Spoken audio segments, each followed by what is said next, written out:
ओम नमः सिद्धेभ्यः। ओम नमः सिद्धेभ्यः। ओम नमः सिद्धेभ्यः।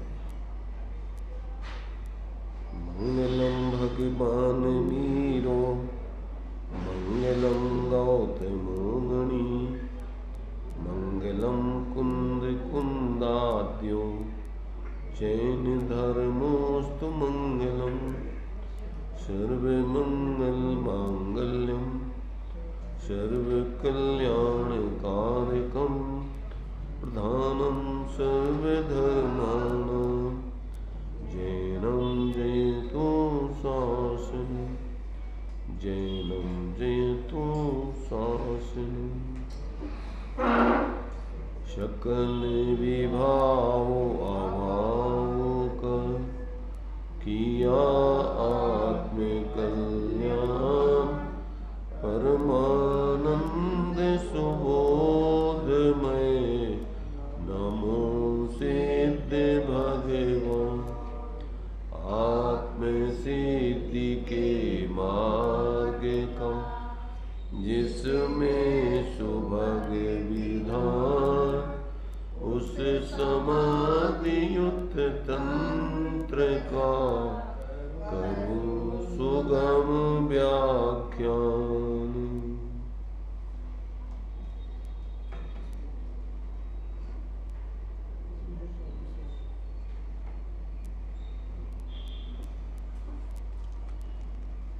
चौंतीस नंबर का छंद अपना चल रहा है। इस 34 नंबर के छंद में आचार्य देव ने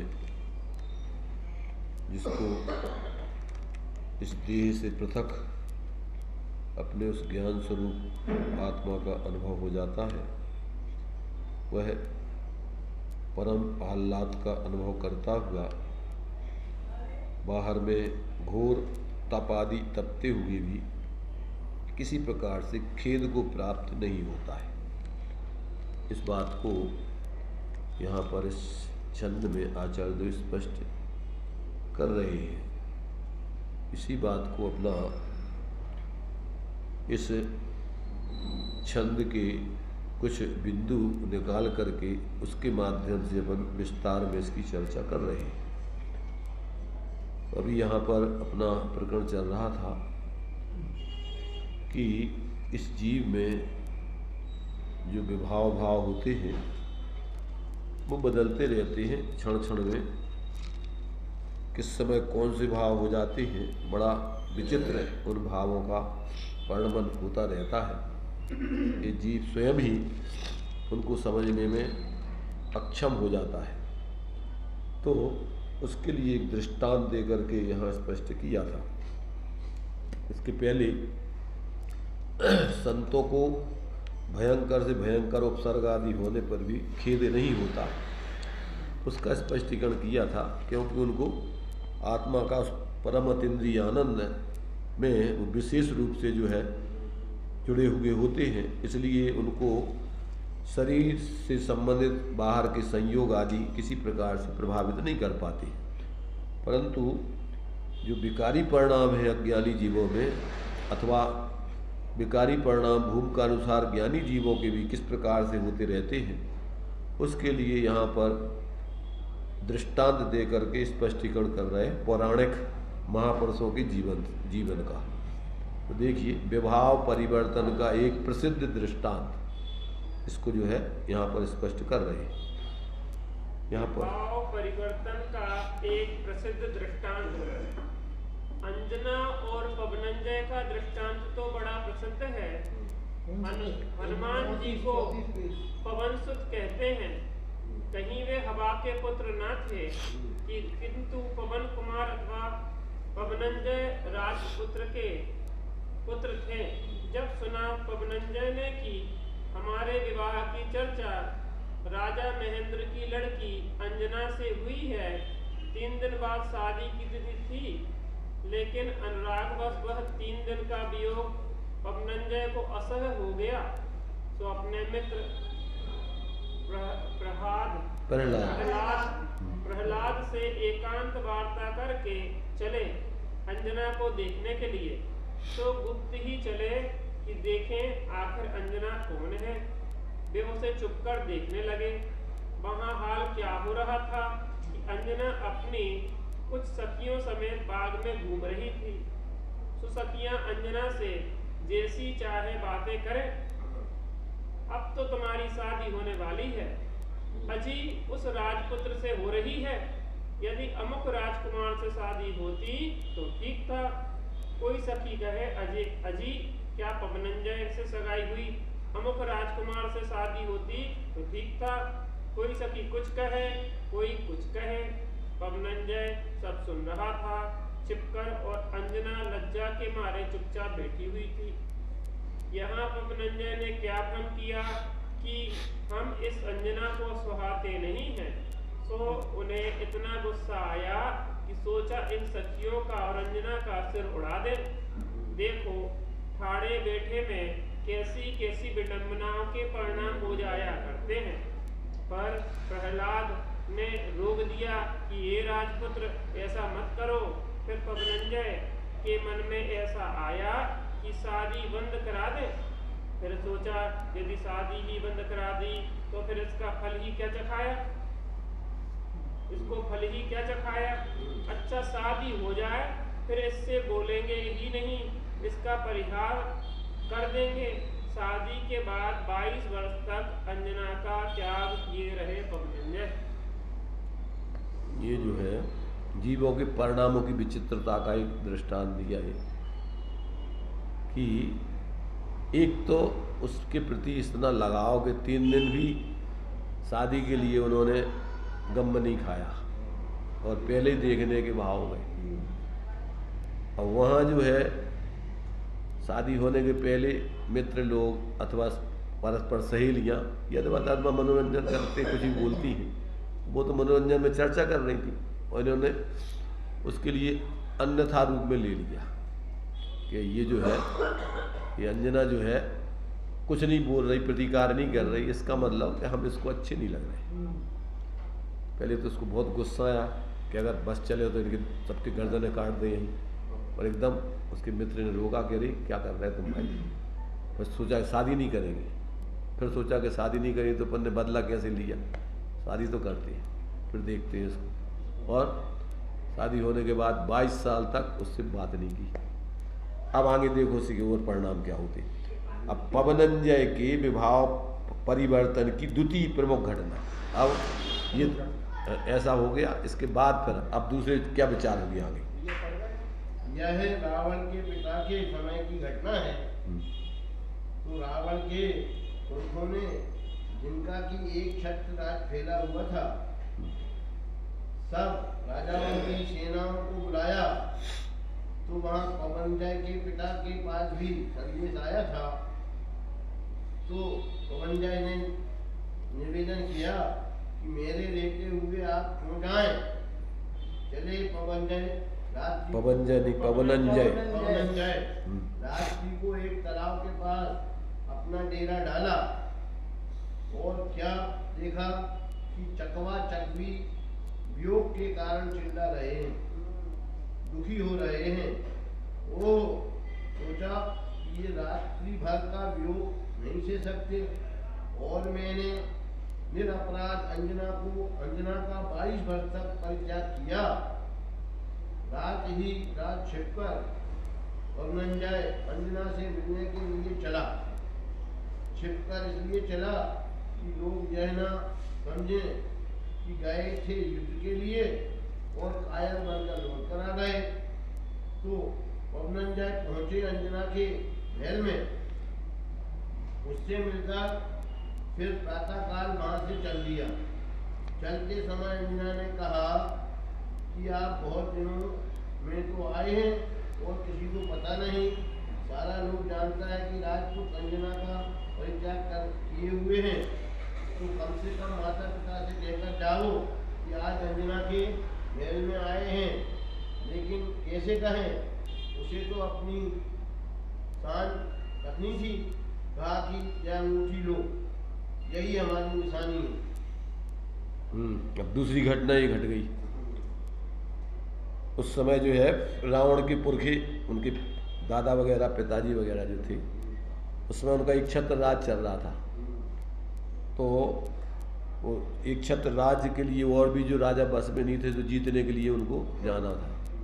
तो उन्होंने जो है पवनंजय के पिता के यहाँ भी अपना संदेशा भेजा कि तुम भी है हमारे मैंने शरण नहीं, युद्ध करने के लिए और दूसरे राजाओं को, मित्र थे वहाँ, उनके मित्र थे, परिचित थे, तो तुम भी साथ में आओ।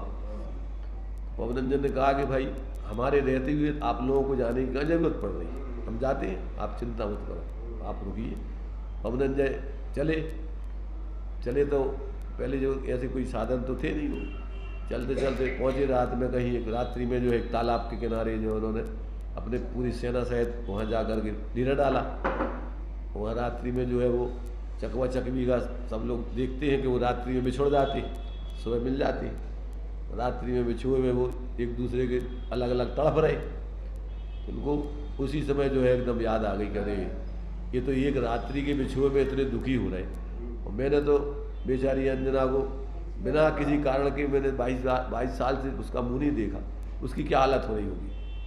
तो एकाएक अब एकदम फिर भाव उनके बदल गए और सोचा कि नहीं अब तो एक क्षण भी रुकने का नहीं, अब तो अभी मिलेगी तत्काल। और तत्काल जो है उसी समय रात्रि है वो मिलने के लिए पहुंच गए वहाँ महलों में। और महलों में पहुँच गए, देखा कि भाई इतनी रात में तुम कैसे आए अकेले।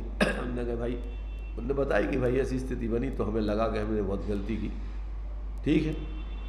अब रात्रि में विश्राम किया और सुबह जल्दी से वो वापस आने के लिए तैयार हो गए। उन्होंने कहा भैया तुम बताओ तो, घर वालों को तो कम से कम बताई दो, किसी को पता नहीं कि 22 साल से तुम हो नहीं, और अब तुम रात्रि में आए हो और मान लो हमारे घर वगैरह रहेगा तो क्या होगा हमारा। उन्होंने कहा हम तुम्हें अंगूठी दे रही है। अंगूठी दे दी, चले गए। रात्रि सुबह पता ही नहीं पड़ा किसी को, कौन मानने को तैयार। आपका उदय जब होता है तो सब उल्टी स्थितियाँ बनती हैं। तो जो है उन्होंने कहा कि अरे इसके तो गर्भ रह गया, और ये तो है 22 साल से तो यहाँ राजपूत अपना बेटा है ही नहीं, ये कैसे क्या हुआ। तो उसको जो है कलंक लगा के घर से निकाल दिया। अब तीसरी घटना आगे क्या घटती है आगे, अब देखिए आगे पवनंजय की अंतिम विचित्र घटना। पढ़ो, तुम पढ़ो। पवनंजय की अंतिम विचित्र घटना। जब चल दिया पवनंजय वापस। अब यहाँ अंजना के गर्भ था। सास ने घर पे अंजना को निकाल दिया। कहा कहीं उसको शरण नहीं मिली। भटकते एक जंगल में गुफा में रहने लगी। वहाँ बहुत आराम से रही। गुफा के देव रक्षक थे। जब पवनंजय ने 6 माह बाद वापस आकर देखा कि वह अंजना नहीं है, कहाँ है, आए। मैंने निरपराध अज्ञान तो इतना कष्ट दिया है, मैंने निरपराध अंजना को इतना कष्ट दिया है। दुख के मारे पवनंजय खाना पीना छोड़कर उस अंजना की तलाश करने लगे। और पवनंजय ने संकल्प कर लिया कि यदि अंजना न मिली तो मैं अग्नि में जलकर मर जाऊंगा। बड़े पुरुषों की बातें होती हैं।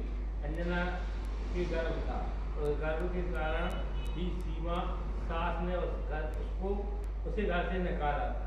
अंजना एक गुफा में निर्जन स्थान पर हनुमान जी को जन्म दिया। उस समय उनके देव रक्षक थे। बड़ी कथाएं हैं। जो आप यह देखो कि पहले अंजना के प्रति पवनंजय का क्या भाव था, पश्चात छोड़ने को देर न लगी। देखो अंजना के विसर जाने पर पवनंजय ने अपना मरण तक कर लेने का भाव बनाया। ऐसे भावों का परिवर्तन होता है।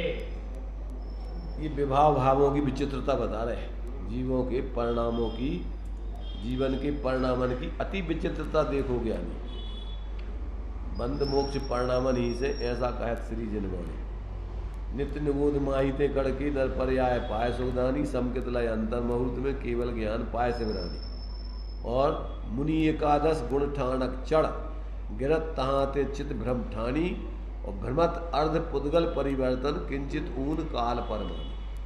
जीवन के परिणामों की अति विचित्रता देखो।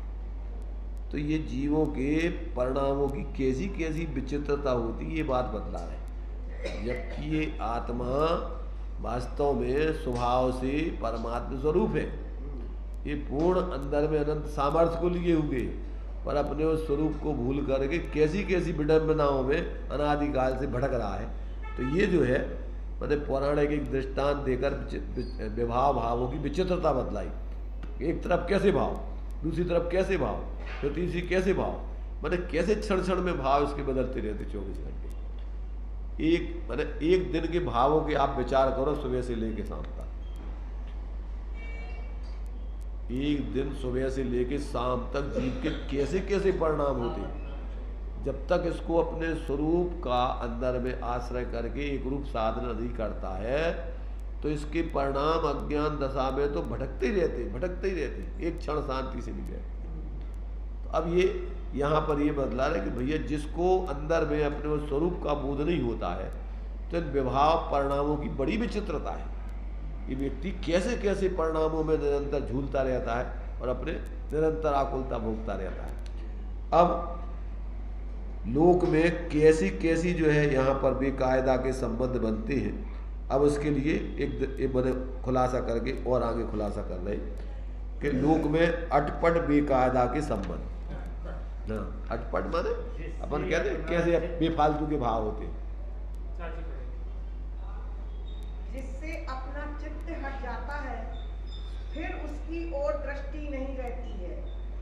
ज्ञानी पुरुष आत्मा और देह में अंतर ज्ञात कर रहा है। यह सच्चिदानंद स्वरूप शाश्वत अपरिणामी भावात्मक में आत्म तत्व हूँ, और यह देह और गणित है जिसमें प्रगट न्यारा जाना अपने आप को, उसको तो आह्लाद उत्पन्न होता है, बस वही निर्वाण का कारण है। कठिन काम बन जाए तो सदा ही आराम रहता है, और छोटे मोटे कामों से तत्काल तो कुछ साता मालूम होता है, पर सदा तो निश्चितता नहीं आती। निश्चिंतता नहीं आती। हाँ, वही निश्चितता नहीं आती। ये सब छोटे छोटे काम है राग, इसमें मोह के क्या है। हाँ, अट्ट सट्ट सारा मामला है। आज तुम्हारे घर में जो जीव आए हैं, बजाय इसके कोई और जीव आ जाते तो आपको तो मोह की प्रकृति पड़ी है, सो कोई आए उसी में मोह करते। कहीं किसी का नाम तो नहीं खुदा है कि मेरे मोह का यह विषय है। जब यह देह ही मेरे साथ नहीं रह सकता, तो क्या पदार्थों की चर्चा ही क्या है।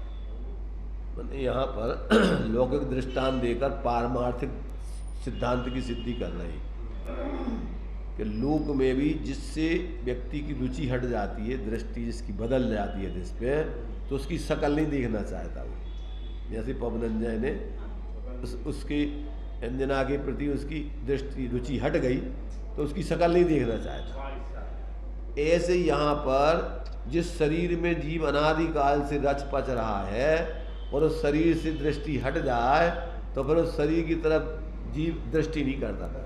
एक अपने स्वरूप की ही दृष्टि रख के उसी का आनंद भोगता, और उसकी तरफ भूल करके भी दृष्टि नहीं करता, तो उसमें अपनापन नहीं करता। तो ये बात कि जो जिसको एक बार भी ऐसा कार्य कर लिया, तो कहते हमेशा के लिए उसके लिए समस्याओं का समाधान मिल गया। और छोटे मोटे राग रंग के कार्यों में अगर तुम ये करते भी रहे, तो कहते ये कोई समाधान नहीं है। ये तो सब संसार के अट्ट सट, कभी इधर प्रेम हो जाता, कभी द्वेष हो जाता, कभी राग हो जाता, कभी मोह हो जाता, वे सब बदलते ही रहते। जब तक जीव को ऐसे अपने उस शाश्वत आत्म तत्व की दृष्टि नहीं बनती, उसका अतीन्द्रिय आनंद प्राप्त नहीं करता, तब तक इन छोटे मोटे बाहर के इन कार्यों के बनने में कोई दम नहीं है। ये तो जीव ने अनंत बार काका नहीं कर ला, पर उससे क्या शांति मिली। आज थोड़ा सा अनुकूलता लगी, कल फिर जोगे थे। और बोलते कि पुण्योदय जिनके तिनके भी ना ही सदा सुख साता, यह जगवास यथारथ देखो सभी ये दुखदाता। यहाँ संसार में कोई स्थायी रूप से कोई परिणाम रहते ही नहीं है। एकमात्र स्थायित्व है अगर, तो अपने उस शुद्धात्म तत्व की सिद्धि कर लेने में है।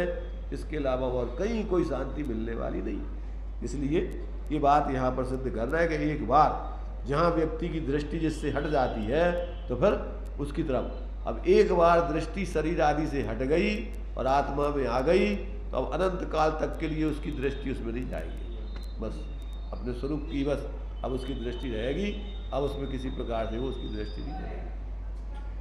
अब देह का निर्माण कैसे होता है? निर्माण नहीं, निर्माण। एक होता है निर्वाण, एक होता है निर्माण।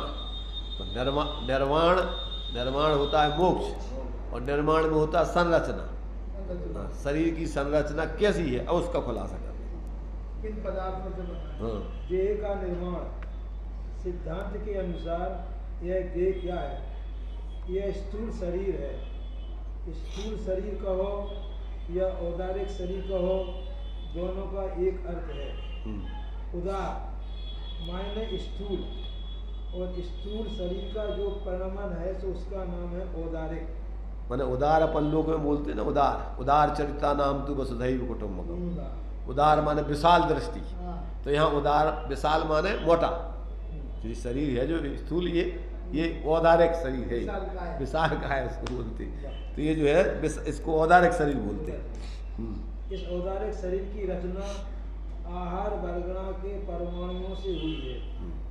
जब तक इस जीव ने उन आहार वर्गणाओं के परमाणुओं को ग्रहण नहीं किया था, तब तक ये परमाणु बहुत शुद्ध पवित्र थे। जैसे ही इस जीव ने उन परमाणुओं को ग्रहण किया तो हाड़, मांस, खून, वीर आदि नाना अपवित्र रूप पाउंड गए। माने ये जो है इस शरीर की संरचना का स्वरूप बता रहे हैं। वैसे तो अपन पढ़ते ही हैं कि मात पिता रज बीरज मिलकर बनी देह तेरी। ये औदारिक शरीर आहार वर्गणाओं के परमाणुओं से मिलकर के बनता है।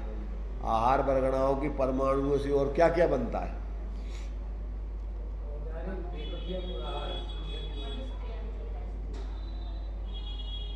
ये 3 प्रकार के शरीरों की रचना आहार वर्गणाओं से होती है।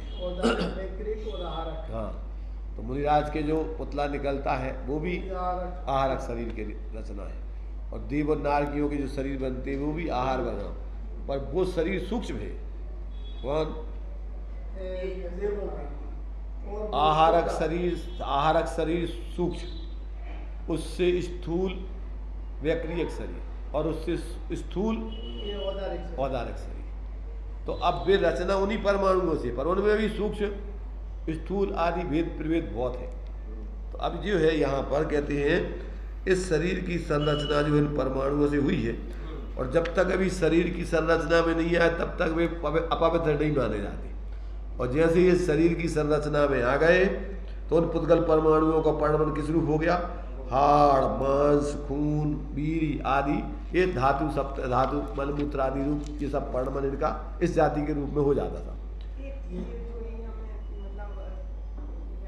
जो वैक्रियक शरीर और आहारक शरीर होता है, इतना सूक्ष्म वैक्रियक तो दिखता नहीं है, पर उससे भी सूक्ष्म आहारक छठवें गुण स्थान पर मुनि गुरु शंका वगैरह होती है। तो मतलब पूछ रहे हैं कि आहारक का तो समझ नहीं आता है, वैक्रियक और आहारक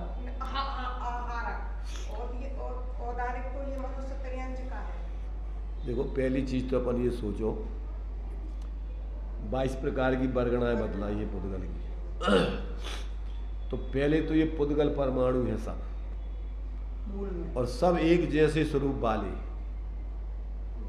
स्पर्श रस गंध वर्ण बनता पुद्गला। अब वे जब बंधन को प्राप्त होते हैं, स्निग्ध रूक्षत्वाद बंधा, तो फिर ये 22 प्रकार की वर्गणाओं के रूप में उनका परिणमन होता है। फिर उन वर्गणाओं में फिर और सूक्ष्म स्थूल आदि परिणमन होता है। तो उन्हीं में जो है फिर उनमें भी इस प्रकार का परिणमन होता है। आप ये देखो, जो निगोदी आदि जीव होते हैं, एक इंद्रिय आदि जीव होते हैं, जो जिनको अपन सूक्ष्म जीव बोलते हैं। 2 प्रकार के इंद्रिय जीव होते हैं, कौन से? बाधार और सूक्ष्म। बाधार और सूक्ष्म। सूक्ष्म जो निगोदिया जीव है उनके शरीर भी औदारिक शरीर है, और बादर शरीर है, वे भी उनके भी औदारिक शरीर, और सूक्ष्म शरीर इतने सूक्ष्म होते हैं कि वे वज्र से भी रोके नहीं जा सकते, वो किसी को ना रोकते हैं और ना किसी से रोकते हैं।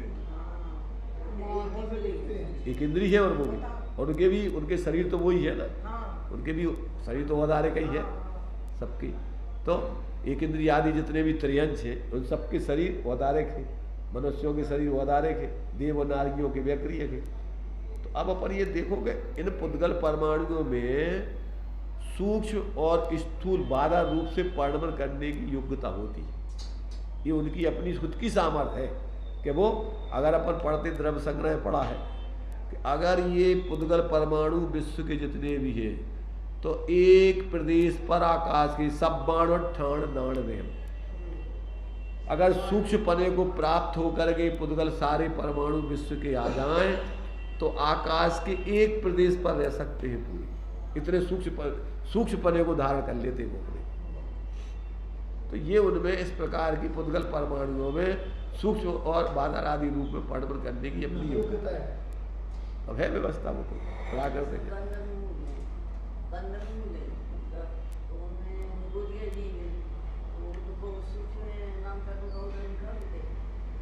बाधा नाम का विरोध, ऐसे भी तो उनके एक शरीर के आश्रित है ना, वे तो जो किसी के आश्रित रहते हैं वो बादर है। बादर माने शरीर के आश्रित रहते हैं, वो किसी एक शरीर के आश्रित अनंत जीव रहते हैं जैसे, तो वे बादर है। सूक्ष्म तो वो जो है किसी के आश्रित नहीं है, वो आपको ना तो किसी से रोके जाते हैं ना किसी से रोकते हैं। हाँ, उनका मतलब जो भी उनकी स्थिति बनती है तो वे इस प्रकार से रहते सूक्ष्म। वे दीवार नहीं बाज रहे, तुम कहाँ दीवार में मार लगाए। तो यहाँ पर उनके लिए ना वे किसी से रुकते हैं ना किसी को रोकते हैं, तो ये उनकी स्थिति अपनी है। तो ये पुद्गल परमाणुओं में बादर और सूक्ष्म रूप से परिणमन करने की अपनी योग्यता है। तो वो अपने अपने शरीर के स्वामी रहते हैं। अब वो उनके वो सूक्ष्म शरीर है तो उनके सूक्ष्म शरीर में किसी से न रुकते, किसी के आश्रित रहते नहीं, पूरे लोक में ठसाठस भरे होते, वो किसी के आश्रित नहीं। तो मतलब ये है कि शरीर और पुद्गलों की भी अपनी क्या है, इतनी सूक्ष्म और उनमें इतनी अवगाहन। अब एक ये बताओ, आकाश के एक प्रदेश पर इतने अनंत सूक्ष्म वर्गणाओं को धारण करके आ जाए तो एक प्रदेश पर अनंत अनंत का वो शरीर वो रह सकते पुद्गल, योग्यता है। तो परस्पर उनको अवगाहन देने की भी सामर्थ्य है। तो ये जो है स्थिति, माने वो आकाश में रह रहे हैं परंतु उनमें भी परस्पर ऐसा अगर अवगाहन देने की सामर्थ्य नहीं हो तो उस एक आकाश के प्रदेश पर अनंत पुद्गल परमाणु कैसे रह जाएंगे। तो ये है उनकी इस प्रकार की स्थिति। अच्छा, ये वनस्पति का जो दो प्रकार के साधारण और प्रत्येक, तो बादर को साधारण कहेंगे, साधारण कहेंगे नहीं, वो प्रत्येक और साधारण दोनों बादर हैं। वो मैंने अपने लिए जो है वो तो शरीर के आश्रित जो जीव रहते किसी ना किसी शरीर के आश्रित, तो वो तो बादर ही है सब। इनमें एक इंद्रियों में बादर भी होते, सूक्ष्म भी होते। तो जो बादर है वो शरीर के आश्रित है। वो तो जो प्रत्येक है वो भी शरीर के आश्रित, प्रत्येक माने एक शरीर का स्वामी है, और साधारण मतलब अनेक एक शरीर के आश्रित है। तो वे सब बादर के भी है, अनेक जीव। जैसे इस जीव ने उन परमाणु के जीव के ग्रहण करता है परमाणु, जैसे इस जीव ने उन परमाणुओं को ग्रहण किया, इसका क्या तात्पर्य, मतलब इसका मतलब ये हुआ कि जब जीव अपने विकारी परिणामों के माध्यम से 1, 2, 3 समय के बाद जब शरीर ग्रहण करता है, 3 प्रकार के शरीरों को ग्रहण करेगा। गर्भ में आओ, कैसे आओ, पौधा में तुम्हारे संभूषण पैदा हो, गर्भ में जरूरी नहीं है, वो तो संभूषण भी होते हैं और गर्भज भी होते हैं, अलग अलग प्रकार के बैक्टीरिया भी होते हैं, अलग अलग है। परंतु 1, 2, 3 समय के बाद जब वो कोई भी चाहे आहारक शरीर, चाहे औदारिक शरीर ग्रहण करे, चाहे देवों का नारकियों का शरीर जो है सूक्ष्म तुम्हारे से बैक्टीरिया शरीर ग्रहण करे, तो वो ग्रहण करने का मतलब उस शरीर को अपने आत्मा का अंग बना लेना। माने 1 इंद्री, 2 इंद्री, 3 इंद्री, 4 इंद्री, 5 इंद्री, ग्रहण माने एक एक क्षेत्रावगाही संबंध। ग्रहण का मतलब कोई ग्रहण कर लेना नहीं, ग्रहण का मतलब क्या, बंधन को प्राप्त हो जाना। शरीर का आत्मा के साथ बंधन को प्राप्त हो जाना, उसका नाम ग्रहण है। यहाँ पर ग्रहण का मतलब कोई एक दूसरे को ग्रहण करके और एक दूसरे में हो जाए, वो अर्थ नहीं है। उसका अर्थ मतलब बंधन को प्राप्त हो जाना, मतलब शरीर और आत्मा का मिलना, बंधन हो जाना, शरीर के रूप में बंधन हो जाना।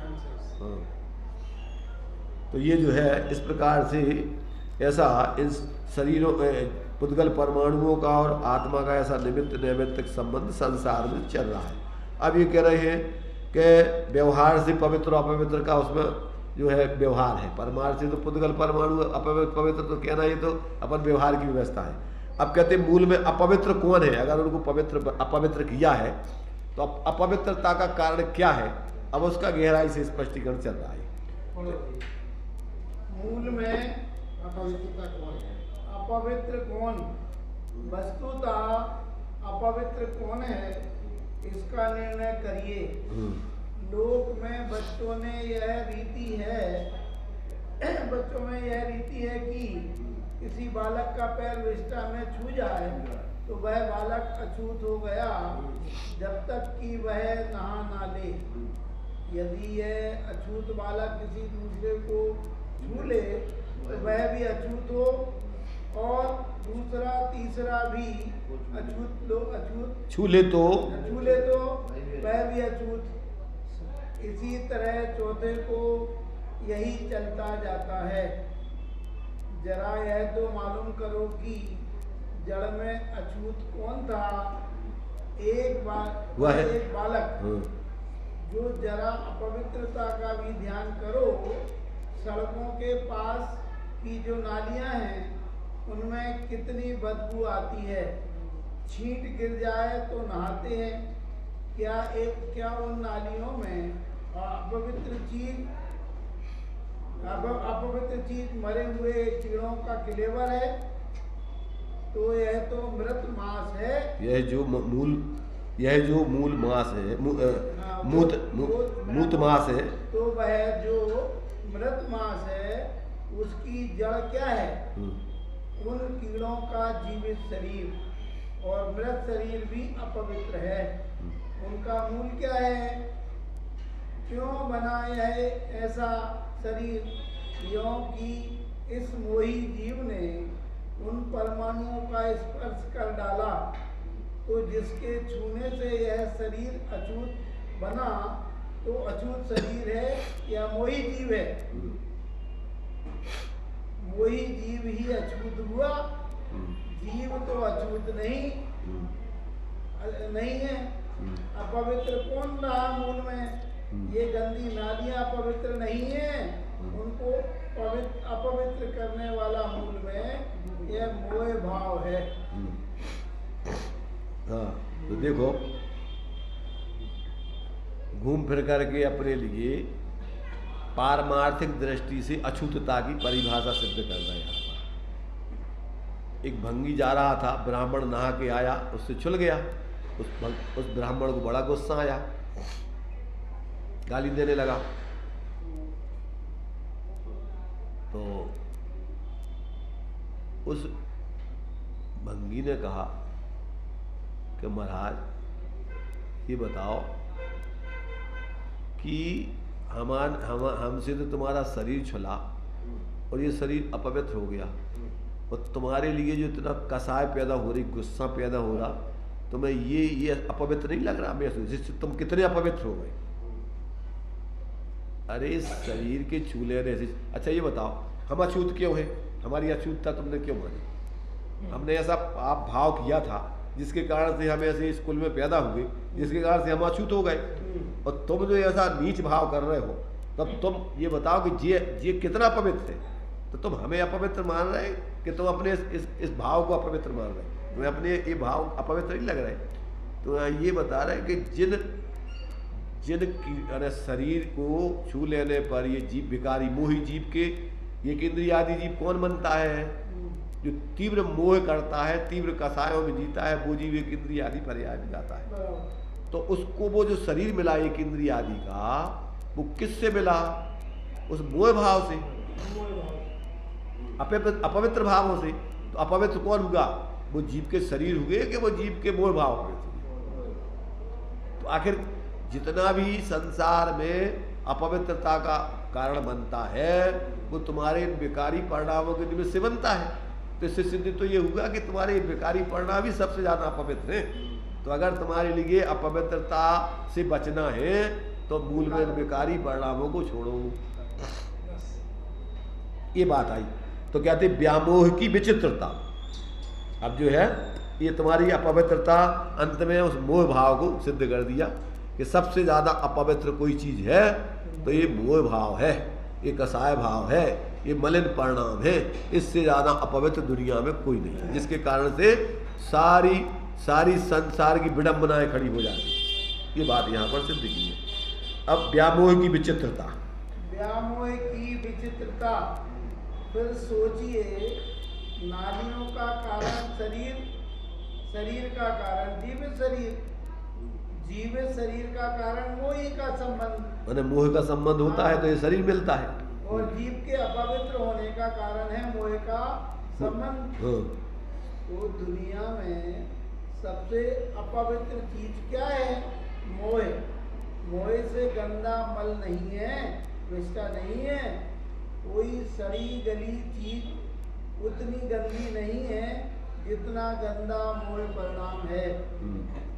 कोई मनुष्य विष्टा को देखकर गिलानी करे और थूक दे और मांस को देखकर गिलानी ना आए और खाते हुए भी गिलानी ना करे, तो यह बदलाव की सबसे अधिक गिलानी की चीज विष्टा से भी अपवित्र तो मांस है। मगर दृष्टि व्यामोह में ऐसी विचित्र हो जाती है कि सब अट-सट बर्ताव चलता है। मैंने इधर तुम उस विष्टा को तो अपवित्र मान रहे, पर जिनसे वो विष्टा बनता है उन सुअरों के मांस को, बकरों के मांस को, इन सब को तुम खा रहे हो। तो व्यामोह की विचित्रता बता रहे कि देखो इस जीव की कितने भावों की, परिणामों की कितनी विचित्रता है कि जिन उन गंदी चीजों को तुम गंदा मान रहे हो, जो जिनके कारण से वो गंदी चीजें बन रही, उन भावों को गंदा नहीं मान रहे। इसलिए अगर तुम्हारे लिए वास्तव में अपवित्रता से बचना है तो सारी अपवित्रताओं की जड़ ये तुम्हारा विकारी मोह परिणाम है, कसाय के परिणाम है। इसलिए अगर तुम्हें अपवित्रता से बचना है तो इन विकारी परिणामों से बचो। मूल में तो ये बात सिद्ध करना है यहाँ पर कि अगर तुम वास्तव में अपवित्रता से ही बचना चाहते हो तो सबसे विकृत अपवित्र चीज है कोई तो ये अपनी आत्मा को चतुर्गति दुखों का कारण और इन सारे निकृष्ट शरीरों में भेजने का कारण ये तुम्हारा मोह भाव है, ये अज्ञान भाव। इसको छोड़ना चाहिए। तो इस प्रकार से अब उसको छोड़ने का उपाय आगे। अब कहते ज्ञान प्रकाश। ज्ञान तुम्हारे लिए, अब तुम्हारे लिए अंत में ज्ञान प्रकाश ही है। ज्ञान प्रकाश। ज्ञान में ज्ञान, यह उत्कृष्ट ज्ञान कि सबसे न्यारा, देह से भी जुदा ज्ञान मार्ग, ये अंतस्तत्व का ज्ञान बना रहना। धन वैभव, हाथी घोड़ा मकान ये कुछ काम न आएंगे, किंतु ज्ञान में आत्मा का, अपने ज्ञान स्वरूप का ज्ञान हो जाए तो यह ज्ञान संसार के समस्त संकटों को दूर कर देता है। इस कारण सब बलपूर्वक यत्न करो और ज्ञान संपदा का यत्न करो। हिम्मत ऐसी बनाओ जितना आ गया ठीक है, न रहेगा ठीक है। उसके आने जाने से मेरी आत्मा का सुधार बिगाड़ नहीं है, पर अविद्या और विद्या का वास होने से आत्मा का बिगाड़ और सुधार है। जैसे जिससे कोई सुख की आशा नहीं है तो उसके द्वारा बहुत मनाए जाने पर भी उसका आकर्षण नहीं होता।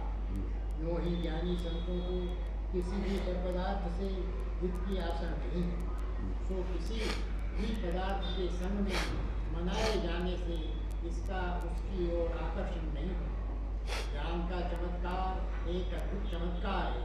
ज्ञान आए तो सारा धन वैभव काट पीट की तरह प्रतिभास होता है। अपनी चीज अपने को मानना क्यों कठिन हो रहा है? गुप्त भाव करें, ज्ञान में गुप्त भान करें, ज्ञान में यत्न करें और ज्ञान प्रकाश पाकर सदा सुखी रहने का परिणाम पाएं। गुप्त भान करें का मतलब क्या हुआ? अपन पढ़ते ना, समय सारजी में आता है, ज्यों निधि पाकर निज वतन में गुप्त जन भोगते, त्यों ज्ञानी जन भी ज्ञान निधि पर संगत। कहते हैं भाई, अगर तुम्हारे लिए सारे संकटों से बचना है तो एकमात्र आत्मज्ञान ही तुम्हारे लिए सारे संकटों से बचाने का उपाय है। बाकी तुम्हारे ये सब जड़ पदार्थ, धन वैभव, रुपया पैसा, सोना चांदी, हीरे मोती, कोई तुम्हारे कभी काम में आने वाले नहीं है। जिस समय तुम्हारे अगर इनकी मूर्छा में, और तुम यदि क्या है कि पाप कर्म करते रहोगे और फिर पाप का उदय आएगा और तुम जिस दिन बीमार पड़ जाओगे, भयंकर कोई रोग हो जाएगा, टीबी, कैंसर आदि आदि और भी, और फिर तुम अगर इन जिनके पीछे तुमने ये सारे विकारी परिणाम किए, अपना स्वास्थ्य बिगाड़ा, अब उनसे कहोगे भैया तुम हमारा सहयोग करो, कुछ हमारी सेवा करो, तो ये आएंगे क्या करो? इसलिए अगर तुम्हारे अंदर एक ज्ञान का जागरण हो गया है तो हर परिस्थिति में आपका ज्ञान आपकी सुरक्षा करेगा, आपके लिए दुखी नहीं होने देगा। क्यों कि दुखी तो होता है जीव। अब जिसमें देखो, ज्ञानियों के लिए पर पदार्थों में सुख की आशा खत्म हो जाती है। लोक में अभी अपन को जिससे अपनी सुख की इच्छा नहीं रहे, सुख की आशा नहीं मिट जाती है, तो उसकी तरफ अपन देखते नहीं है, वो मनावे तो भी उससे संबंध नहीं करते, दूर हो जाते हैं। तो ज्ञानियों को पर पदार्थों से सुख की आशा खत्म हो जाती है। क्या ज्ञानी क्या निर्णय कर लेते हैं? सब विध संसार असारा, या में सुख ना ही लगा रहा, यहाँ कहीं पर भी सुख की कोई गंध नहीं है। तो अब तुम्हारे लिए वे पुण्य के उदय में आते भी हैं, महापुरुषों के जीवन में ढेर इकट्ठा होता है, परंतु वे ज्ञानी क्या करते हैं? उसकी तरफ देखते ही नहीं है, छोड़ के चले जाते हैं और अपने उस ज्ञान की आराधना करते हैं एकांत में। तो समझदारी किस में है? समझदारी किस बात में है? थोड़ा समझ, अपन शांति से विचार करो, ऊपर ऊपर पढ़ लेना, सुन लेना और सुन करके अपने वही मोह के काम में और अपनी ज्ञान की विराधना के कार्यों में लगे रहना, ये कोई समझदारी का कार्य नहीं है। अभी अपन ने गंभीरता से इस पर विचार नहीं किया। जिस दिन गंभीरता से विचार करेंगे तो अपन को नींद हराम हो जाएगी। कौन सी? मोह नींद, पर पदार्थों में मूर्छित होना, फिर अपन को मुश्किल हो जाएगा। तो कोई मनाएगा तो मैं ढेर लगा कर कहेगा ले भैया ले लो। जैसे मान लीजिए, सोच लो आप, जिन मुनि राजों ने इस संसार की असारता, संयोगों की असारता समझ करके छोड़ दिया है, अब उनके लिए कोई रुपया, पैसा, गाड़ी, घोड़ा, सोना चांदी ले आके देवे, ज्ञान करेंगे कि नहीं करेंगे? है? जिन लोगों को अभी रुपया, पैसा, बाहर की चीज़ों की रस बना रहता है और उसके पाने के लिए अनेक नाना प्रकार के उद्यम करते रहते हैं, क्या वो बैरागी है? उन्हें समझाए तत्व को है? जिन चीज़ों में कोई सुख नहीं है, जहाँ कोई धर्म नहीं है, उन कार्यों में अपना बहुमूल्य जीवन बर्बाद करने के लिए कोई ज्ञानी लगाएगा फिर क्या? जिसने वस्तु तत्व समझ लिया और अपने उस निजात्म शुद्धात्म तत्व का अंदर अनुभव करके परम अतीन्द्रिय आनंद भोग लिया, तो क्या अब उसके लिए ये संयोग आकर्षित कर पाएंगे क्या? क्या अपन अंदर में टटोलो, हमारे लिए क्या अपने अंदर में देखो, जिसको अंदर में स्वरूप का अनुभव हो जाता है उसकी तो बात ही अलग है। जब निजाता मन अनुभव आवे तब और कछु उसको किसी दूसरों के मनवाने की, वो कहने की जरूरत नहीं पड़ती। फिर बाहर से उसकी अरुचि को दूर करने के लिए किसी दूसरों को कहने की जरूरत नहीं पड़ती, क्योंकि वो तो भुक्त भोगी है। क्या बाहर की तरफ झुकते हैं तो आकुलता होती है, अंदर में अपने स्वरूप की तरफ झुके रहते हैं, उसका अनुभव करते हैं तो परम शांति रहती। तो अब उसके लिए तो तुम्हें कोई बताने की, वो कहने की जरूरत नहीं है, शिक्षा देने की। अभी जिनके लिए स्वरूप का बोध नहीं हुआ है तो उनको अभी प्रेरणा दी जाती है कि भैया तुम्हें अभी सच्चे सुख की पता नहीं है, इसलिए तुम अभी इनमें आकर्षित हो रहे हो, अभी तुम इस पागलपन में अपनी जिंदगी इतने बहुमूल्य जीवन लगा रहे। और ये भी पता है सबको कि आयु पूरी हो जाने के बाद एक क्षण यहाँ पर तुम जिस शरीर में रह रहे हो वो शरीर ही में नहीं रह पाओगे, तो और बाकी दूर की चीज़ें तो छोड़ो तुम। शरीर नहीं रहता। जिस शरीर को तुम रात दिन सजा रहे, श्रृंगार कर रहे, सुरक्षा में लग रहा है, रात दिन उसके पीछे मरे जा रहे, वो शरीर ही तुम्हारा नहीं पड़ा रहेगा, तो बाकी बाहर की चीजें तो कौन तुम्हारे काम में आएगी। तो जिसको अभी अंदर से अपने आत्मा की रुचि और आकर्षण पैदा नहीं हो रहा है, तो ये तो उन जीवों के लिए ये उपदेश आचार्य दे रहे हैं। किनके लिए उपदेश है?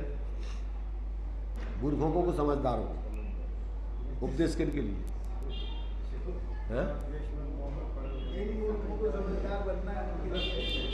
भाई उपदेश दिया जाता है, दवाई दी जाती है तो स्वस्थ लोगों को के मरीजों को। तो अपन विचार करो कि जिन लोगों को अभी ये बात समझ में नहीं आ रही। अच्छा, पहली चीज तो ये है कि व्यक्ति बीमार हो गए और पहले तो वो अपने को बीमार ही नहीं समझे, उसको जो ही समझ में नहीं आ रहा हो कि हम बीमार हैं और हमें दवाई करने चाहिए। तो पहले तो अपन को इतना संसार में दुख लग रहा हो कोई होगा नहीं, इतने अपन को सब विध संसार आसार है, इसमें कहीं कोई सार नहीं है, सुख नहीं है, अपन को खुद महसूस हो रहा हो।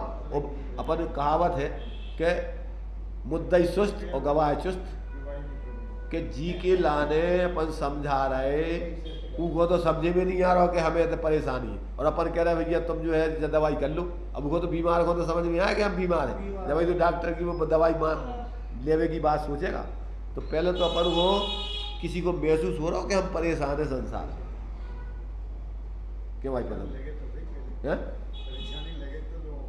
लगे लोगों के लाने लगे तो पहले, भाई लोगों के लिए लगे तो पहले, लोगों के लाने क्यों शकुंतला जी, लोगों के लाने लगे तो पहले ही।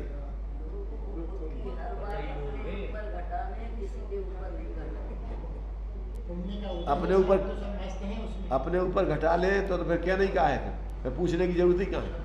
फिर तो उपदेश अपन दे रहे हैं, चुपचाप वो अपने जीवन में उतार के प्रयोग करेगा ही करेगा। अब जिसको समझ में नहीं आ रही है तो उनके लाने बार बार कहने पड़ा, भैया तुम बीमार हो दवाई कर, अरे ठीक है अब चलन दो जो चल रहा हो क्या कर। अरे भाई इतना बहुमूल्य समय है और इस अवसर में अगर तुमने अपनी दवाई नहीं की, अगर तुमने अपनी रुचि को बदला नहीं, जागृत नहीं किया और अपने स्वरूप की आराधना में नहीं लगे, तो समझ लो कि क्या दशा हुई है। फिर सोचो, बताओ दृष्टांत दे के देखो। इनसे कही थी तुम्हारा ने जो है भैया कैंसर चालू हो रहा हो, अब दवाई कर लो, और ये नहीं मानेगा, अरे चलो तो ठीक है। अब देखो इनकी क्या दशा हो रही, तीसरी स्टेज चौथी स्टेज में पहुंच गओ, अब लाइलाज होगा। जब अपन मोह थोड़ा मंद है, सुनने के लाने आ रहे तो उपदेश दे रहे, और जिनको मोह नहीं जब उपसमय तब कछु बने हो पाए, और जहाँ तीव्र मोह है जिनके लाने टाइम ही नहीं, अरे कहाँ को धर्म फरम, अपनों को रोटी दे रहा होगा धर्म, तो मंदिर मुँह है हमें रोटी दे रहे खावे का, व्यवस्था तो अपनी मेहनत करके तो बनेगी, तो उनके लाने उपदेश है। अरे जिनको थोड़ा बहुत मोह मंद पड़ो हो और शांति से थोड़ा सुनने की रुचि हो, तो ऐसे जीवों के लाने उपदेश है। मोहिनी जब उपसमय तब कछु बने हो पाए है, सदगुरु दे जगाए, उनके लिए जो है गुरुओं का उपदेश कार्यकारी हो सका। अब जिनके लाने अब काकंठ मोह में डूबे हैं और उनके लाने कछु समझे में नहीं आ रहा कि कहाँ को धर्म कहाँ को का, अबे हम अपने पेट तो पाल ले, हम अपनी व्यवस्था तो बना ले हैं। लोग में कहावत है कि भूखे भजन न हुए गोपाला, संभालो अपनी कंठी माला। अबे पहले हमारे लाने अपने खावे पीवे की व्यवस्था बन जाएगी, बाद में देखें धर्म। तो इसलिए बताते हैं जितने भी कोई गरीब आदमी धर्म के मार्ग में लग जाए आश्चर्य, और पैसे वाले धर्म के मार्ग में नहीं लगे तो आश्चर्य। समझे ना? अगर कोई गरीब धर्म के मार्ग में लग जाए तो आश्चर्य। क्यों? कि वो ऐसी परिस्थितियों में भी उसने इन सबकी आसारता समझ ली और अपने स्वरूप की सारता समझ के उस मार्ग में लग गया। और जिनके लाने बाहर को पैसों को ढेर लग रहा हो और उसमें कोई शांति नहीं मिल रही और फिर भी वहां से हट के धर्म के मार्ग में नहीं लग रहे, तो बड़ा आश्चर्य की बात है। इसलिए अपन को ये सारी की सारी बातें ज्ञानियों ने वास्तव में, उन्होंने तो देखो जिनके पास देखो सब प्रकार के जीव धर्म के मार्ग में लगते हैं। कभी कभी कदाचित ऐसे भी है कि कभी कभी संगति में जो है रुचि तो नहीं है, वो लग गए और फिर बाद में अंदर से हमें उनकी रुचि नहीं जगी और बाद में जग जाती।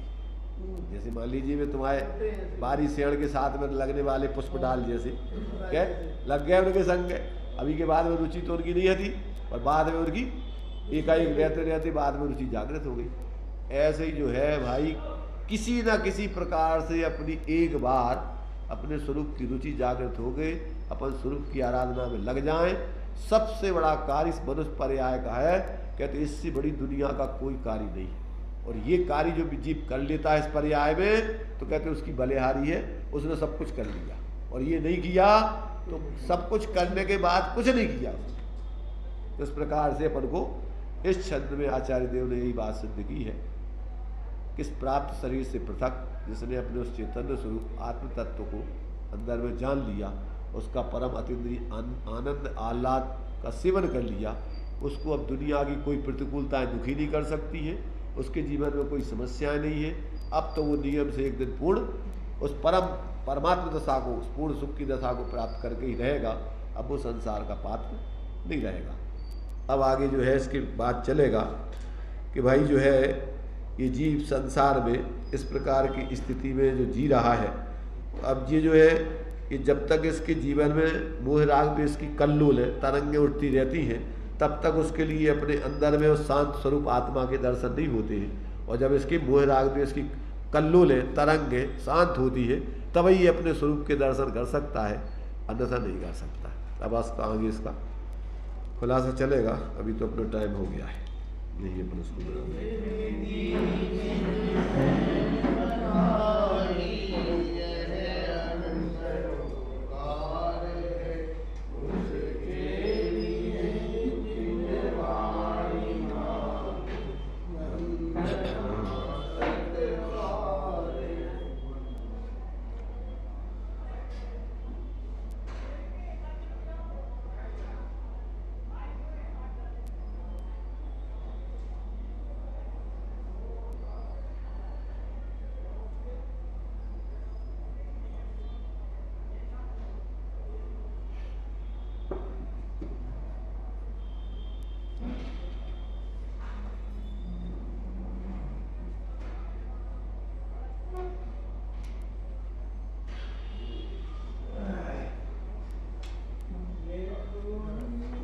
द्वादशांग जन्माणी माता की जय।